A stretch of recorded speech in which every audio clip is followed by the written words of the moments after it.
Não case antes de assistir esse vídeo. Regime de bens. Como isso gera preocupação nos nubentes, nos noivos. Claro que ninguém casa pensando em se separar, obviamente.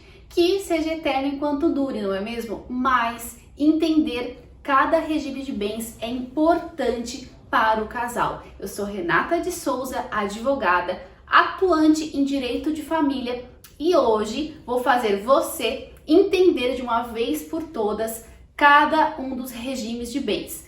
Antes disso, antes de eu desmistificar, se inscreva no canal se você ainda não for inscrito. Se você já é inscrito, muito obrigada por acompanhar. Vamos à explicação, que é o que interessa. O casal, eu sei, fica confuso quanto ao regime de bens, qual escolher, fica nervoso e ninguém quer gerar uma situação desconfortável com o futuro esposo ou futura esposa. E aí o que acontece? Na hora de correr atrás dos papéis para o casamento, a primeira pergunta que escutam é: qual será o regime? E aí um olha para o outro e fica: não sei, você que sabe, amor, você que escolhe. Gente, discutir o assunto pode evitar problemas e divergência no futuro. Em regra, o casal pode escolher entre 4 tipos de regimes: o comunhão parcial, comunhão universal, separação de bens e participação final nos aquestos. Em regra, por quê, Renata? Pois há casos que obrigatoriamente eles não vão poder escolher, que será obrigatoriamente o da separação de bens. Explico melhor adiante. O primeiro, comunhão parcial, o mais conhecido, o mais comentado. Se você nada falar, nada escolher, é este regime que irá vigorar. Por isso ele é chamado de regime legal. Quando não houver pacto antinupcial, ou sendo o pacto nulo ou ineficaz, irá viger entre o casal o da comunhão parcial.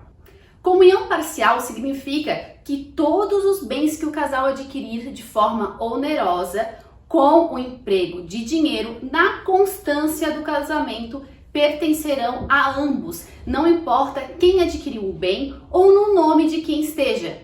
Se foi adquirido durante a união, será dividido igualmente. Assim, os bens que cada um possuía antes do matrimônio e aqueles que forem adquiridos durante o casamento, mas de forma não onerosa, ou seja, ou por uma herança ou por doação, não serão divididos. Na prática, exemplificando, que é como a gente entende melhor. Se antes do casamento, um do casal já possuía uma casa, esta casa não passará a pertencer ao outro, ok?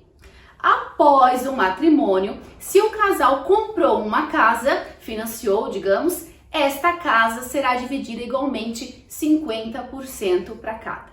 Esse regime se aplica muito à união estável quando os companheiros não optam por outro regime por escrito, seja por contrato de convivência particular ou por escritura pública. Lembrando que para o casal adotar outro regime que não seja este, o da comunhão parcial, é preciso fazer o pacto antinupcial, que eu já explanei aqui em outro vídeo. Segundo regime é o da comunhão universal. Universal, o próprio nome já diz muito, engloba tudo, todos os bens adquiridos antes ou depois do casamento, não importa como, não importa se registrado o bem em nome de apenas um deles, será dividido entre o casal. O patrimônio do casal se torna um só. Na prática, se antes do casamento um do casal possuía uma casa, esta casa passará a pertencer ao outro e será dividida 50% para cada se ocorrer o divórcio ou a dissolução. E se o pai ou a mãe de um deles faleceu, a herança será do casal. Mas há exceções, claro. Por exemplo, se um deles recebe uma doação e o doador, quem está doando, expressamente pontuar que a doação é exclusivamente para um só. Há outras situações, outras hipóteses, mas a regra é esta. Terceiro, separação de bens. Neste regime, nada é dividido. Os bens, sejam eles adquiridos antes ou depois do casamento, continuam sendo propriedade particular de cada um. Nesse regime, portanto, não terá um nosso. Cada um do casal responde pelo seu bem. Na prática, João e Maria casaram. Durante o casamento, Maria comprou uma lancha e João um apartamento na praia. Cada um responde pelo seu bem. Não haverá divisão dos bens e valores futuramente. Por isso, normalmente orienta-se a adoção da separação de bens para quem pretende se envolver em negócios, quem tem empresas, já que as dívidas não se comunicam. Muitos famosos, celebridades e jogadores de futebol adotam esse regime, o da separação de bens. Ainda há situações em que obrigatoriamente deve viger este regime, como comentei lá no início do vídeo. É obrigatório o regime de separação de bens quando a pessoa é maior de 70 anos, 70 e não mais 60, e quando um deles dependa de suprimento judicial para o casamento, em prol da proteção da parte. Nestes casos, as pessoas não possuem a liberdade de escolha e terão que casar com a separação de bens. Por fim, o quarto regime é o da participação final nos aquestos. Este regime é uma mistura só, complexo e em desuso. Nele, durante a constância do casamento, cada cônjuge possui seu patrimônio, administra e responde individualmente por eles, como se fosse na separação de bens.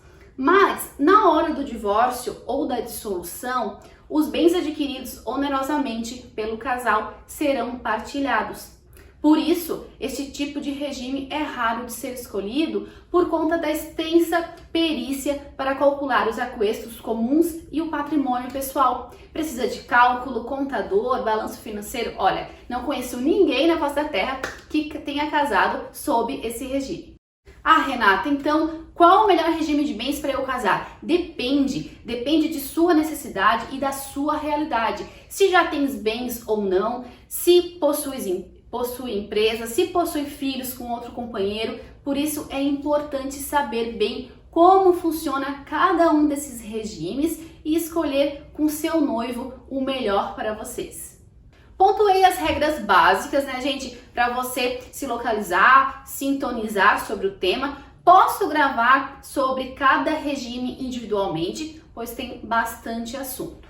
Este vídeo auxiliou? Se sim, se você gostou, por favor, dê o seu like, isso nos ajuda muito, e deixe sua dúvida, crítica ou observação nos comentários.